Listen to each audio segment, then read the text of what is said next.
आप 2 times 3 times लिख करके एज इट इज लर्न करिए। देन स्टूडेंट्स हम आते हैं इंपॉर्टेंस ऑफ प्लानिंग पे। इंपॉर्टेंस यानी सिग्निफिकेंस ही होता है, मैंने आपको फर्स्ट लेसन में ही बताया था। तो अगर आपसे सिग्निफिकेंस ऑफ प्लानिंग भी पूछा जाए तो भी उसका मतलब यही है कि इंपॉर्टेंस ऑफ प्लानिंग पूछ रहा है।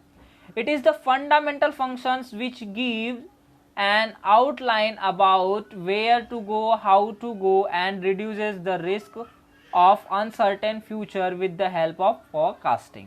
तो ये क्या है, प्लानिंग क्या है, ये एक फंडामेंटल फंक्शन है मैनेजमेंट का, जो कि एक आउटलाइन दे देता है कि हमें कहाँ जाना है, कैसे जाना है, और जो अनसर्टेन फ्यूचर में जो रिस्क आने वाले हैं उस रिस्क को हमें कैसे कम करना है with the help of forecasting.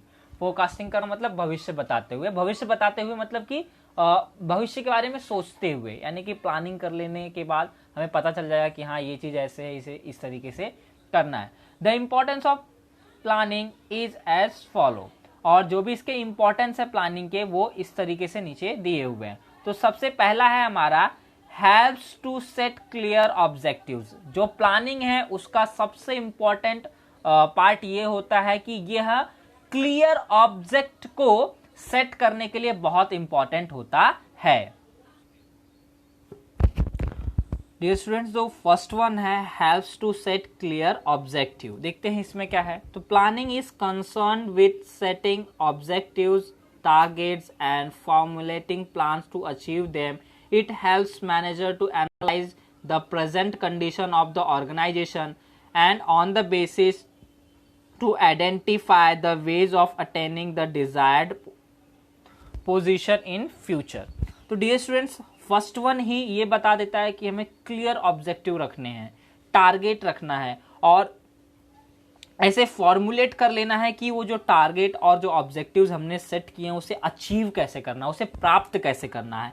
It helps manager to analyse the present condition, और साथ ही साथ ये जो मैनेजर्स होते हैं उनको ये एनालाइज करा देता है, ये महसूस करा देता है कि अभी प्रेजेंट कंडीशन हमारे ऑर्गेनाइजेशन की क्या है, और उसी के बेसिस पे वो आइडेंटिफाई करते हैं उस रास्ते, उस वे को, है ना, उस तरीके को, ताकि जो उन्होंने सोचा है, जो डिजायर्ड पोजीशन है, वो इन फ्यूचर में उस चीज को पा सकते हैं। मतलब कि अपने जो भी ऑर्गेनाइजेशन गोल है उसको हम कंप्लीट करके, अचीव करके अपनी जो भी डिजायर्ड पोजीशन है उसे इन फ्यूचर में हम पा सकते हैं, है कि नहीं। तो जो मैनेजर है वो पहले आइडेंटिफाई कर लेगा कि प्रेजेंट कंडीशन क्या है, और उसके बाद ऐसे रास्ते वो निकालता है, ऐसे तरीके निकालता है ताकि जो उसके डिजायर्ड पोजीशन है इन फ्यूचर वो वहां तक पहुंच सके।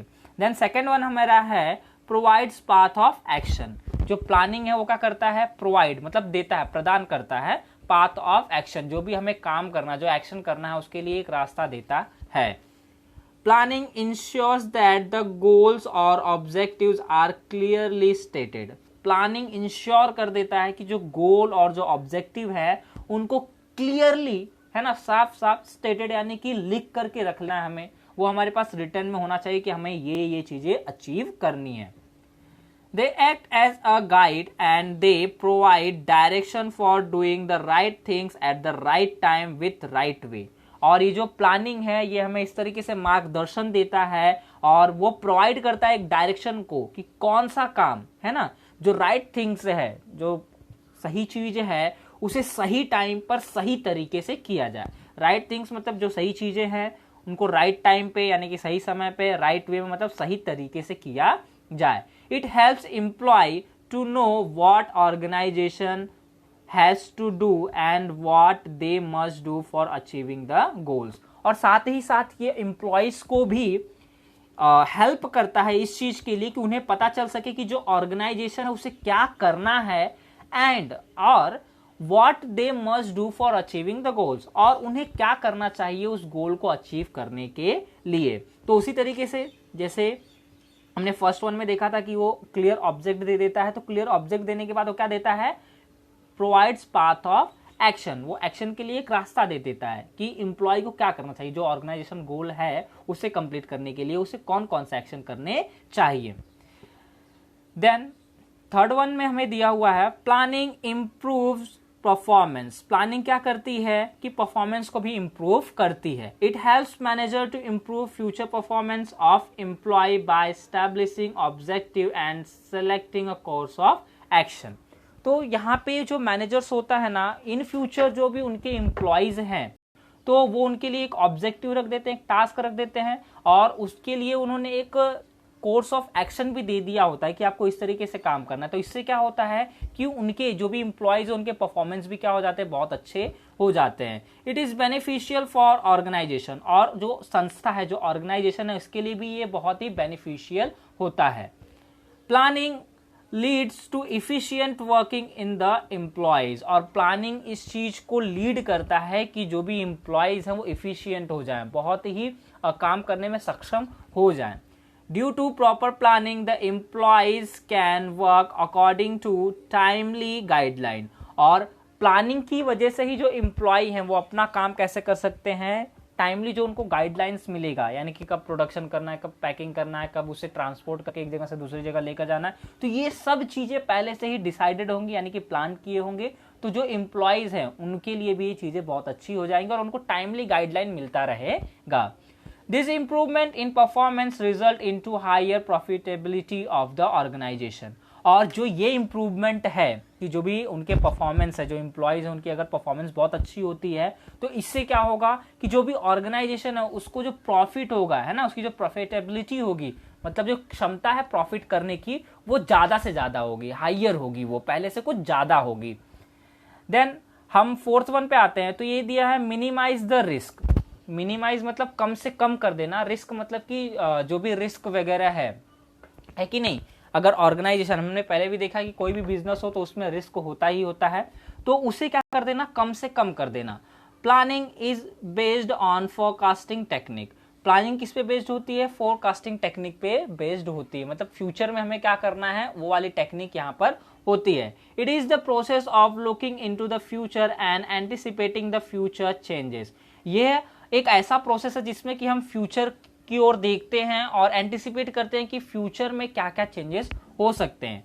Bye deciding in advance the task to be performed, और पहले से ही इस चीज को डिसाइड करके, इस चीज का निर्णय लेकर के हम पहले ही से ही ये डिसाइड कर लेते हैं, निर्णय ले लेते हैं कि इन फ्यूचर हमें कौन सा परफॉर्मेंस करनी है, इन फ्यूचर हमें क्या करना है। Planning shows the way of deal with changes and uncertain events, तो जो भी प्लानिंग है वो क्या करते हैं, जो डील करता है जो भी चेंजेस होने वाले हैं, जो बदलाव होने वाले हैं, है कि नहीं, जो भी अनसर्टेन इवेंट्स हैं उसमें बदलाव के समय वो उन चीजों से वो डील करता है। चेंजेस और जो risk can not be eliminated totally but they can be anticipated and can be tackle with the preventive measures. देखिए जो आने वाला रिस्क है कि नहीं, वो या फिर जो चेंजेस आने वाले हैं वो तो एलिमिनेट हमेशा के लिए नहीं किए जा सकते, मतलब हमने प्लानिंग की है तो वो पूरे के पूरे खत्म हो जाएंगे, एलिमिनेट हो जाएंगे, ये जरूरी नहीं है, लेकिन हम उसे एंटिसिपेट कर सकते हैं, उससे हम थोड़ा सा लड़ सकते हैं, एंड कैन बी टैकल, उसे हम टैकल भी कर सकते हैं विथ प्रिवेंटिव मेजर्स। उसके लिए जो संरक्षण करना चाहिए हमें, या फिर उसके लिए जो हमें एक्शन लेने चाहिए वो हम ले सकते हैं। तो डियर स्टूडेंट, जैसे कि भी बहुत से ऑर्गेनाइजेशन होंगे उनको नहीं पता होगा कि लॉकडाउन आने वाला है या फिर इस तरह की सिचुएशन होगी, तो भी अभी ये तो सडन चेंजेस है ना, अभी तो ये रिस्क था, जितने भी नए स्टार्टअप वाले बिजनेस थे उनको तो प्रॉब्लम होगी, बहुत ज्यादा प्रॉब्लम होगी, लेकिन अगर उनके पास अगर प्रॉपर मैनेजमेंट होगा तो वो इस प्रॉब्लम से ओवरकम होंगे और अपनी ऑर्गेनाइजेशन को आगे की तरफ लेकर के जाएंगे। It minimise the risk of future और अनसर्टेनिटी ऑफ फ्यूचर। तो ये क्या करता है, अगर आपने पहले से प्लान करके रखा हुआ है या फिर आपने प्लानिंग के थ्रू जा रहे हैं, तो ये जो भी रिस्क होता है या जो इन फ्यूचर में अनसर्टेनिटीज होती है उसे ये मिनिमाइज कर देता है, बहुत कम कर देता है। देन फिफ्थ वन है हमारा, planning leads to optimum utilisation of resource. Planning हमें उस तरफ लेके जाता है कि जो भी हमारे पास रिसोर्सेज है, डियर स्टूडेंट्स हमने रिसोर्सेज पहले लेसन में ही देख लिए थे, दो तरह के होते हैं, एक फिजिकल और एक जो हमारा मैन पावर या ह्यूमन रिसोर्स होता है वो। तो अगर हमने प्रॉपर प्लानिंग की है तो हम जो भी रिसोर्सेस हमारे पास हैं उनको हम ऑप्टिमम लेवल तक यूटिलाइज करेंगे, यानी कि उन्हें उपयोग हम करेंगे अधिक से अधिक तरीके से। Organisational plans are prepared by taking into consideration the availability of resources and proper allocation of resources for various activities. तो ऑर्गेनाइजेशन जो प्लान करता है ना, वो पहले से प्रिपेयर कर देता है इस चीज को मानते हुए कि हमारे पास कितने रिसोर्सेज अवेलेबल हैं, है कि नहीं, उनकी प्रॉपर एलोकेशन क्या है। और दूसरी बात की जो भी वेरियस एक्टिविटीज है, जो अलग अलग एक्टिविटीज हैं, तो उन एक्टिविटीज के लिए कौन सा जो रिसोर्स है वो कहां पर होना चाहिए, ये उन्हें प्लानिंग के थ्रू पहले ही पता चल जाता है। It also facilitate optimum utilisation of resource which brings higher efficiency and better results. और साथ ही साथ वो इस चीज को भी फैसिलिटेट करता है कि जो भी उनके पास रिसोर्सेस है उनको हायर इफिशियंसी मिले और उनसे रिजल्ट जो मिले वो बहुत ही बेहतर और बेस्ट मिले। One can avoid wastage of resource by proper planning. और ऑर्गेनाइजेशन है कि नहीं, कोई भी ऑर्गेनाइजेशन अगर उसकी प्रॉपर प्लानिंग होगी तो वेस्टेज ऑफ रिसोर्सेज जो होते हैं वो बहुत ही कम किए जा सकते हैं। देन सिक्स्थ वन है हेल्प्स इन डिसीजन मेकिंग। ये जो प्लानिंग होती है डिसीजन मेकिंग के लिए भी बहुत इंपॉर्टेंट है। There are various alternative in front of the management. Management के सामने क्या होता है, बहुत सारे अल्टरनेटिव्स, बहुत सारे ऐसे तरीके होते हैं कि जिसके थ्रू वो जा सकते हैं, या उनके सामने बहुत सारे ऐसे डिसीजंस होते हैं कि ये डिसीजन उन्हें लेने पड़ते हैं for achieving goals. Planning helps the management to select the best alternative by considering all positive and negative outcome of the all alternatives।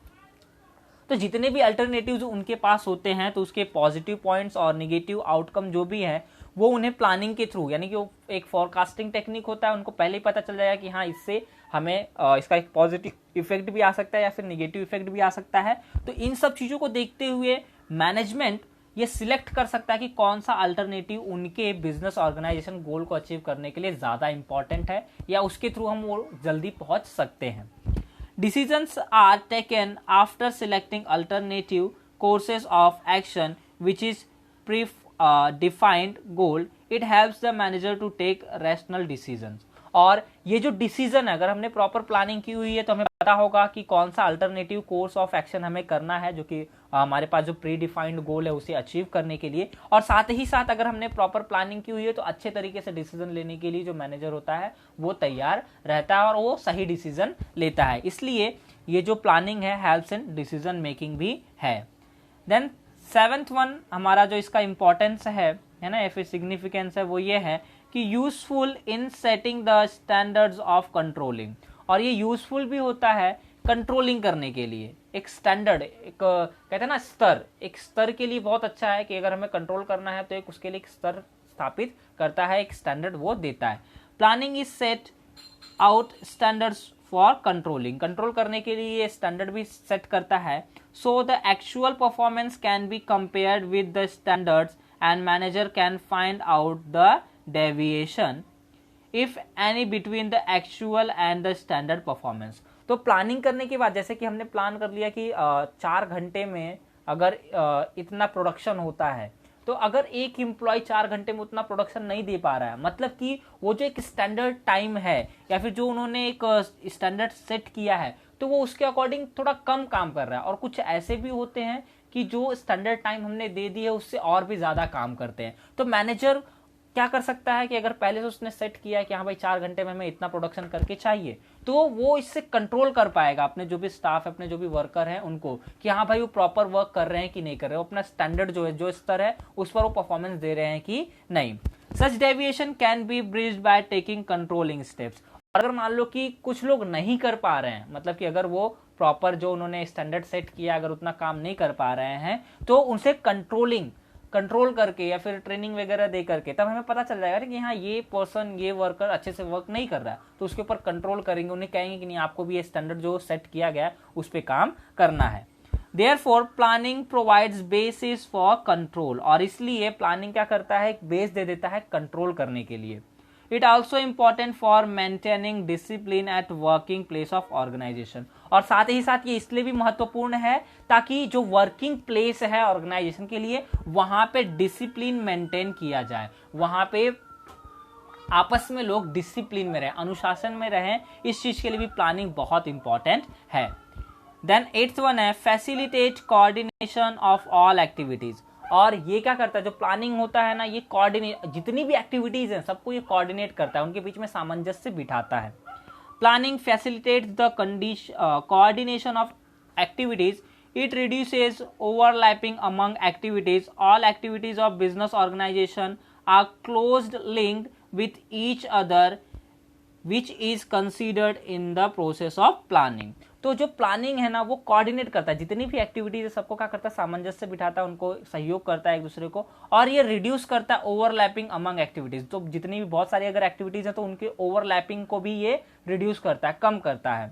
और जितनी भी एक्टिविटीज होती हैं बिजनेस ऑर्गेनाइजेशन की क्लोजली लिंक्ड, वो आपस में एक दूसरे से जुड़ी होती हैं, और उन्हें जो भी प्रोसेस करना है वो सबके सब किस पे बेस्ड होते हैं, हमारी प्लानिंग पे ही बेस्ड होते हैं। Sound planning inter related all the activities and resource of an organisation. तो जो प्लानिंग है वो इंटर रिलेट करता है सभी एक्टिविटीज को और जो भी रिसोर्सेस है ऑर्गेनाइजेशन के उनको। Thus various departments work as per the overall plan and coordination is achieved। और इस तरीके से जो भी सभी डिपार्टमेंट्स हैं वो ओवरऑल प्लानिंग पे काम करते हैं और साथ ही साथ जो उन्हें अचीव करना है गोल उसे कोऑर्डिनेट करके अचीव करते हैं। तो dear students, now come at the 9th point, जो कि सेकेंड लास्ट पॉइंट है, फैसिलिटेट्स अदर मैनेजमेंट फंक्शन। और साथ ही साथ जो अदर मैनेजमेंट के फंक्शन है, जैसे कि हमें 6 फंक्शन पता थे तो उसमें से फर्स्ट वन ये है, तो जो भी 5th वन बचे हैं उनके बीच में भी ये क्या करता है, उनको फैसिलिटेट करता है। Every organisation function towards achieving goal and set goal is set at the planning stage. तो जितने भी ऑर्गेनाइजेशन के फंक्शंस होते हैं ना, अगर गोल को अचीव करना है तो वो प्लानिंग वाले स्टेज में ही उस गोल को सेट किया जाता है कि हाँ हमें ये गोल अचीव करने हैं। Unless the plan is ready, other management functions such as organizing, staffing, etc. cannot be undertaken. Thus, planning facilitate all the other functions of management. तो यदि हमने प्लान ही नहीं किया तो जो भी फंक्शंस ऑफ मैनेजमेंट हैं, जैसे कि ऑर्गेनाइज करना, स्टाफिंग करना, फिर कोऑर्डिनेट करना, कंट्रोल करना, तो ये सब चीज़ें कहाँ से हम करेंगे? सबसे पहले तो हमें प्लान ही करना होगा ना। तो इसलिए प्लानिंग बहुत ही इंपॉर्टेंट है और वो उनको एक बेस देती है, जो भी हमारे फंक्शंस ऑफ मैनेजमेंट हैं उनको वो एक बेस देती है। Now come to the 10th point, promotes innovative ideas. ये इनोवेटिव आइडिया को भी प्रमोट करती है। Planning is the basic function of management. Planning क्या है? सबसे बेसिक फंक्शन है मैनेजमेंट का। It is process of decision making which involves promotion and innovation of ideas after critical thinking. तो क्रिटिकल थिंकिंग कर लेने के बाद ना हम प्लानिंग में ही जो भी इनोवेटिव आइडियाज होते हैं, न्यू आइडियाज होते हैं, उनको इन्वॉल्व करते हैं और उनको प्रमोट करते हैं। Ultimately this innovative plan result into attainment of goals of the organisation. और साथ ही साथ कभी कभी ऐसा होता है कि जो इनोवेटिव प्लान्स हैं वो क्या करते हैं, जो भी ऑर्गेनाइजेशनल गोल को अचीव करने के लिए एक बेहतर मौका देते हैं, फिर बेहतर तरीके से उसे हम अचीव कर पाते हैं। It is the most challenging activity for the management as it guides all future action leading to growth and prosperity of the organization। तो ये बहुत ही चैलेंजिंग एक्टिविटी होती है किसी भी मैनेजमेंट के लिए कि फ्यूचर में क्या होने वाला है उसको पहले से ही गाइड करना, यानी कि प्लान बनाने के बाद उसे गाइड करना और उसे लीड करना कि वो हमें ग्रोथ की तरफ लेकर के जाए, है कि नहीं, और हमें प्रॉस्पेरिटी यानी कि उन्नति, जो हमारी ऑर्गेनाइजेशन, जो हमारी संस्था है उसकी उन्नति के लिए लेकर के जाए। इसके लिए बहुत ही चैलेंजिंग होता है, चुनौतीपूर्ण होता है ये प्लानिंग को सेट करना। तो ये हमने इंपॉर्टेंस देख लिए जो कि 10 पॉइंट्स थे। अब हम देखते हैं कि इन शॉर्ट में क्या दिया हुआ है। इन शॉर्ट में दिया हुआ है कि planning plays vital role in every walk of life of an organisation as well as an individual. तो डियर स्टूडेंट्स, ये सिर्फ ऑर्गेनाइजेशन के लिए नहीं, एक इंडिविजुअल लाइफ के लिए भी प्लानिंग बहुत इंपॉर्टेंट है। जो स्टूडेंट्स प्लान करके पढ़ते हैं, देखो साल भर तो हर एक स्टूडेंट को मिलता है ना, लेकिन उसमें से कोई एक टॉपर बन जाता है कि नहीं, कोई टॉप 10 में आता है, कोई टॉप 100 में आता है। बच्चों के पास टाइमिंग उतनी ही होती है, बट उनकी प्रॉपर प्लानिंग की वजह से ही वो अच्छा रिजल्ट लेकर के आते हैं। सेम उसी तरीके से ऑर्गेनाइजेशन में भी अगर प्रॉपर प्लानिंग की गई है तो वो अपने ऑर्गेनाइजेशनल गोल को जल्दी अचीव करते हैं। Future is highly uncertain and the business environment is changing. देखिए फ्यूचर क्या है, वो बहुत ही अनसर्टेन है। जैसे कि अभी का जो कंडीशन है, आज से 1-1.5 महीने पहले किसी ने ये नहीं सोचा होगा कैसी कंडीशन हुई होगी, हो जाएगी। और अगर 3-4 महीने और पहले की बात करूं तो किसी को नहीं पता था कि कोरोना की वजह से सब कुछ लॉकडाउन हो जाएगा। तो फ्यूचर कैसा है, बिल्कुल अनसर्टेन है और बिजनेस इन्वायरमेंट तो हमेशा चेंज हो ही रहा है। With the help of proper planning the risk and the uncertainty can be minimise definitely. और प्लानिंग की हेल्प से हम क्या कर सकते हैं, जो भी अनसर्टेनिटीज हैं उसे पूरी तरीके से खत्म तो नहीं कर सकते, लेकिन हाँ उसे हम मिनिमाइज कर सकते हैं। Hence, planning is the basic requirement of an organization for the survival, growth and success.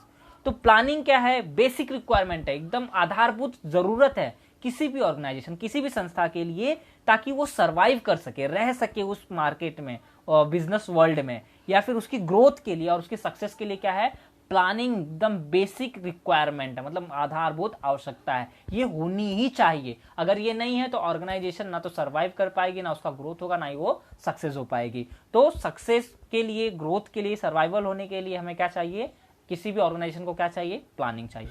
तो डियर स्टूडेंट्स, ये था फर्स्ट पार्ट सेकेंड लेसन का।